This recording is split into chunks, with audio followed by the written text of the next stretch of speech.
जय हिंद, नमस्कार। स्वागत है दोस्तों आप सभी का हरियाणा विधानसभा चुनाव ओपिनियन पोल में। जी हां, आज की इस वीडियो में हम लेकर आए हैं हरियाणा विधानसभा चुनाव का सबसे सटीक व सबसे अनुमानित ओपिनियन पोल। आज हम जानेंगे कि हरियाणा के अंदर कौन अपनी सरकार बनाते हुए नजर आ रहा है। मैं आपको बता दूं कि अब की बार हरियाणा चुनाव काफी दिलचस्प रहने वाला है, क्योंकि हरियाणा के अंदर काफी सारे राजनीतिक मुद्दे सामने निकल करके आ रहे हैं, जैसे कि जातिगत आरक्षण का मुद्दा उच्च स्तर पर देखने को मिल रहा है। वहीं हरियाणा में विकास योजनाओं, विशेषकर औद्योगिकरण और निवेश को लेकर भी चर्चा हो रही है। गुरुग्राम और फरीदाबाद जैसे क्षेत्रों में आईटी और मैन्युफैक्चरिंग हब के विकास पर भी ध्यान केंद्रित है, जिससे राज्य की आर्थिक स्थिति में सुधार की उम्मीद की जा रही है। कृषि कानूनों के खिलाफ आंदोलन का असर हरियाणा में राजनीति में देखने को मिल रहा है। ये सभी राजनीतिक मुद्दे सभी पार्टियों के लिए एक चिंता का विषय बन चुके हैं, जिसका असर लोकसभा चुनाव में भी देखने को मिला है। अब देखना होगा कि हरियाणा की जनता अब की बार विधानसभा चुनाव में किसे अपना मुख्यमंत्री बनाने जा रही है। तो जानते हैं जो अभी अभी ताजा सर्वे ओपिनियन पोल सामने निकल करके आए हैं, जो अनुमानित आंकड़े सामने निकल करके आए हैं। आज हम जानने की कोशिश करेंगे कि अब की बार हरियाणा के अंदर किसकी सरकार बनते हुए नजर आ रही है। तो चलिए शुरू करते हैं, लेकिन उससे पहले वीडियो को लाइक और चैनल को सब्सक्राइब नहीं किया है तो वीडियो को लाइक और चैनल को सब्सक्राइब जरूर कर लें, क्योंकि हम अलग अलग राज्यों के ओपिनियन पोल सबसे सटीक और सबसे पहले दिखाते हैं। तो सबसे पहले जानने के लिए चैनल को सब्सक्राइब जरूर कर लें। तो चलिए वीडियो शुरू करते हैं और जानते हैं सबसे पहले हम जींद जिले से। देखिए, हम जिलावार जानेंगे कि किस पार्टी को किस जिले में कितनी सीट मिलती हुई नजर आ रही है। तो सबसे पहले हम बात करते हैं जींद और सिरसा जिले से। तो जींद जिले में विधानसभा की कुल 5 सीटें हैं। आप देख सकते हैं कि यहां से जो ताजा सर्वे ओपिनियन पोल निकल करके आया है, जो अनुमानित आंकड़े सामने निकल करके आए हैं, आप देख सकते हैं कि जींद की 5 विधानसभा सीटों में से एनडीए के खाते में यहां 2 सीट जाने का अनुमान है। वहीं इंडिया गठबंधन की बात करते हैं तो यहां 2 सीट जाती नजर आ रही है। वहीं अन्य दल की बात करें तो 1 सीट जाती नजर आ रही है। तो कह सकते हैं कि जींद जिले में एनडीए व इंडिया गठबंधन के बीच मुकाबला टक्कर का देखने को मिल सकता है, जबकि 1 सीट अन्य पार्टी के खाते में जाती नजर आ रही है। अब बात करते हैं हम सिरसा जिले की। सिरसा जिले में भी विधानसभा की कुल 5 सीटें हैं। आप देख सकते हैं कि यहां से जो ताजा सर्वे ओपिनियन पोल निकल करके आया है, सिरसा जिले की 5 विधानसभा सीटों का यदि हम ताजा ओपिनियन पोल देखें तो आप देख सकते हैं कि एनडीए के खाते में यहां 1 सीट जाने का अनुमान है। वहीं इंडिया गठबंधन की बात करें तो 3 सीट जाने का अनुमान है। वहीं अन्य दल की बात करते हैं तो 1 सीट जाती नजर आ रही है। तो कह सकते हैं कि सिरसा जिले में इंडिया गठबंधन को काफी ज्यादा फायदा मिलता हुआ नजर आ रहा है, जबकि एनडीए को यहां थोड़े से नुकसान का सामना करना पड़ सकता है। अब बात करते हैं इसी के साथ नूह या मेवात जिले के।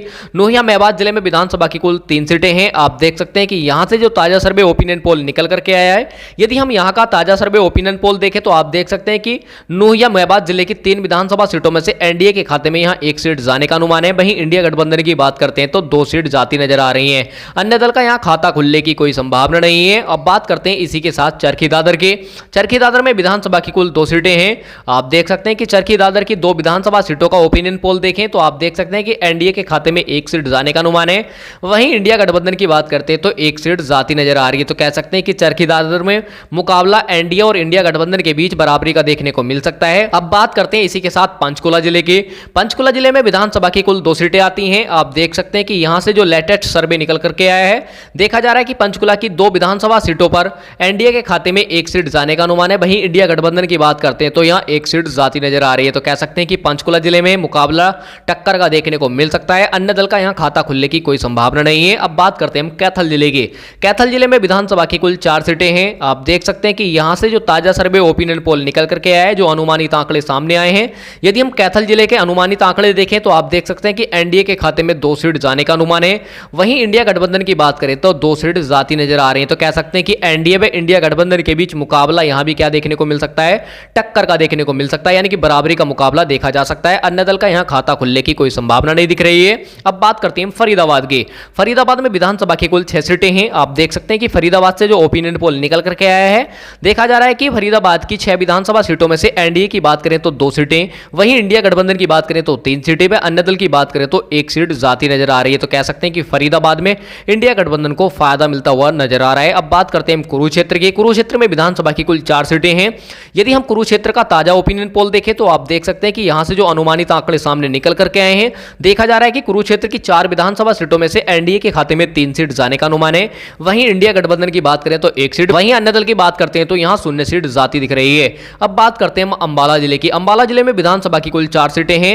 अंबाला जिले का जो सबसे सटीक ओपिनियन पोल निकल करके आया है, जो अनुमानित आंकड़े सामने निकल करके आए, आप देख सकते हैं कि एनडीए के खाते में यहां 1 सीट जाने का अनुमान है।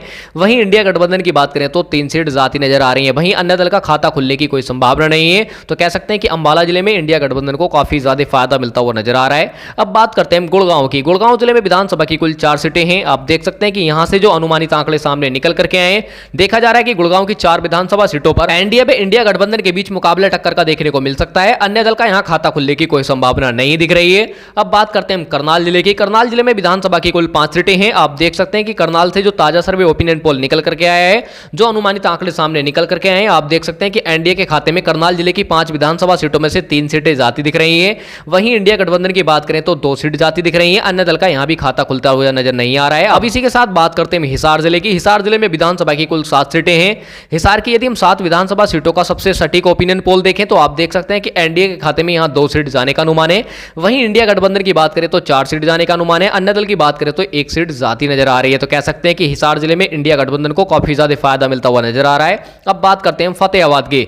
फतेहाबाद में विधानसभा की कुल 3 सीटें हैं। आप देख सकते हैं कि यहां से जो अनुमानित आंकड़े सामने निकल करके आए हैं, देखा जा रहा है कि फतेहाबाद की 3 विधानसभा सीटों में से एनडीए की बात करें तो 2 सीट जाने का अनुमान है। वहीं इंडिया गठबंधन की बात करें तो 1 सीट व अन्य दल की बात करते हैं तो यहां 0 सीट जाती नजर आ रही है। तो कह सकते हैं कि फतेहाबाद में एनडीए को फायदा मिलता हुआ नजर आ रहा है। अब बात करते हैं भिवानी जिले की। भिवानी जिले में विधानसभा की कुल 4 सीटें हैं। आप देख सकते हैं कि भिवानी से जो ताजा सर्वे ओपिनियन पोल निकल करके आया है, जिसमें देखा जा रहा है कि भिवानी की 4 विधानसभा सीटों में से एनडीए की बात करें तो 2 सीट जाने का अनुमान है। वहीं इंडिया गठबंधन की बात करें तो 2 सीटें जाती नजर आ रही हैं। अन्य दल का यहां भी खाता खुलने की कोई संभावना नहीं है। तो मुकाबला एनडीए व इंडिया के बीच टक्कर या बराबरी का देखने को मिल सकता है। अब बात करते हैं इसी के साथ रेवाड़ी की। रेवाड़ी जिले में विधानसभा की कुल 3 सीटें हैं। आप देख सकते हैं कि रेवाड़ी जिले से जो ताजा सर्वे ओपिनियन पोल निकल करके आया है, देखा जा रहा है कि रेवाड़ी की 3 विधानसभा सीटों में से एनडीए की बात करें तो 1 सीट जाने का अनुमान है।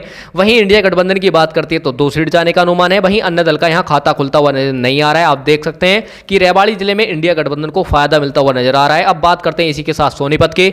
सोनीपत जिले में विधानसभा की कुल 6 सीटें हैं। यहां से जो ताजा सर्वे ओपिनियन पोल निकल करके आया है, जो अनुमानित आंकड़े सामने निकल करके आए हैं, आप देख सकते हैं कि सोनीपत की 6 विधानसभा सीटों में से एनडीए की बात करते हैं तो 3 सीट जाने का अनुमान है। वहीं इंडिया गठबंधन की बात करें तो 2 सीट जाने का अनुमान है। वहीं अन्य दल के खाते में 1 सीट जाती नजर आ रही है। तो कह सकते हैं कि सोनीपत में एनडीए को यहां 1 सीट पर बढ़त मिलती हुई नजर आ रही है।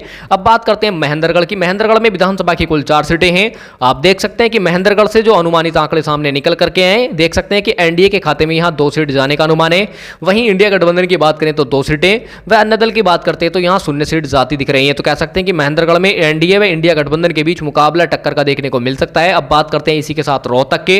रोहतक जिले में विधानसभा की कुल 4 सीटें हैं। आप देख सकते हैं कि रोहतक जिले की 4 विधानसभा सीटों पर जो ताजा सर्वे ओपिनियन पोल निकल करके आया है, उसमें देखा जा रहा है कि रोहतक की 4 विधानसभा सीटों में से एनडीए की बात करें तो 1 सीट जाने का अनुमान है। वहीं इंडिया गठबंधन की बात करते हैं तो 3 सीट जाती दिख रही है। अन्य दल का यहां भी खाता खुलता हुआ नजर नहीं आ रहा है। इस प्रकार कह सकते हैं कि रोहतक में इंडिया गठबंधन को काफी ज्यादा फायदा मिलता हुआ नजर आ रहा है। अब बात करते हैं इसी के साथ हम पानीपत जिले की। पानीपत जिले में विधानसभा की कुल 4 सीटें हैं। आप देख सकते हैं कि पानीपत से जो ताजा सर्वे ओपिनियन पोल निकल करके आया है, जो अनुमानित आंकड़े सामने आए हैं, आप देख सकते हैं कि पानीपत की 4 विधानसभा सीटों में से एनडीए के खाते में 2 सीट जाने का अनुमान है।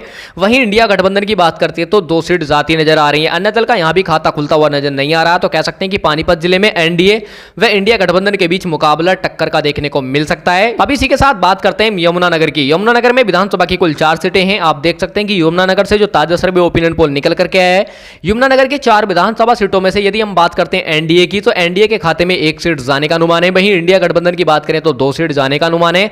अन्य दल के खाते में यहां 1 सीट जाती नजर आ रही है। अब बात करते हैं इसी के साथ पलवल जिले के। पलवल जिले में विधानसभा की कुल 3 सीटें हैं। आप देख सकते हैं कि यहां से जो अनुमानित आंकड़े सामने निकल करके आए हैं, पलवल जिले की 3 विधानसभा सीटों में से एनडीए की बात करते हैं तो यहां 1 सीट जाती नजर आ रही है। वहीं इंडिया गठबंधन की बात करें तो 2 सीट जाती दिख रही है। वहीं अन्य दल का खाता खुलता हुआ नजर नहीं आ रहा है। आप देख सकते हैं। अब इसी के साथ बात करते हैं अंतिम जिले झज्जर के। झज्जर जिले में विधानसभा की कुल 4 सीटें हैं। यहां से जो ताजा सर्वे ओपिनियन पोल निकल करके आया है, आप देख सकते हैं कि झज्जर की 4 विधानसभा सीटों में से एनडीए की बात करें तो 2 सीट, वहीं इंडिया गठबंधन की बात करते हैं तो 2 सीट जाती नजर आ रही है। अन्य दल का यहां खाता खुलने की कोई संभावना नहीं है। तो कह सकते हैं कि अन्य दल का सोपड़ा साफ होता नजर आ रहा है। झज्जर जिले में एनडीए व इंडिया के बीच मुकाबला बराबरी का देखा जा सकता है।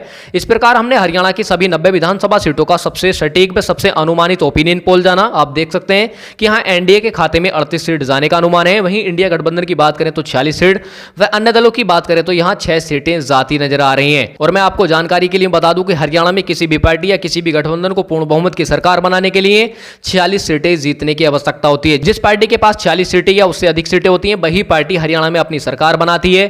तो देखा जा रहा है कि इस ओपिनियन पोल के आधार पर 46 सीटें इंडिया गठबंधन के खाते में जाती नजर आ रही हैं। तो इस ओपिनियन पोल के आधार पर इंडिया गठबंधन अपनी सरकार बना सकता है। और साथियों, आपको क्या लगता है कि अब की बार किसकी सरकार बनेगी और किसकी बनते देखना चाहते हैं, कमेंट करके जरूर बताएं, क्योंकि जनता की राय लोकतंत्र को मजबूत बनाने के लिए महत्वपूर्ण होती है। इसलिए अपनी कीमती राय अवश्य दें और वीडियो अच्छी लगी हो तो वीडियो को लाइक कर चैनल को सब्सक्राइब जरूर कर लें, क्योंकि हम अलग अलग राज्यों के ओपिनियन पोल व एग्जिट पोल को सबसे पहले दिखाते हैं और सबसे सटीक दिखाते हैं। तो सबसे पहले जानने के लिए चैनल को सब्सक्राइब जरूर कर लें। मिलते हैं नेक्स्ट वीडियो में, तब तक के लिए गुड बाय, टेक केयर।